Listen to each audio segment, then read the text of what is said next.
سلامتی تا صبح می بنوشیم و شادی کنیم. آخ جون، تو که میدونی من چقدر پایه عشق و حالم. آره عزیزم، من تو رو خیلی دوست دارم، نه به خاطر پول و دارایی بلکه به خاطر خودت. میدونم عزیزم، اگه غیر این بود که من 3 سوته متوجه میشدم. بذار برات یه خاطره تعریف کنم. سالها پیش توی یه روز آفتابی.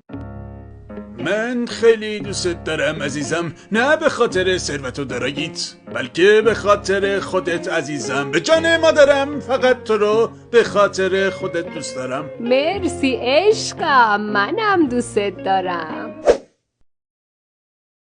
همش وعده، همش وعید. پس کی میای منو بگیری؟ بابا من میخواستم پارسال بیام خواستگاریت، منتظرم این پیر سگ بمیره پولدار شیم، عشق و حال کنیم و پولو بزنیم به بدن.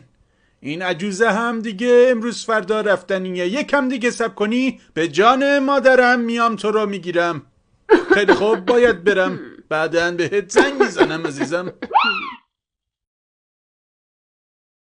آه عزیزم تو اینجایی؟ چقدر همین چند دقیقه دلم واسه تنگ شده بود. بیا امشب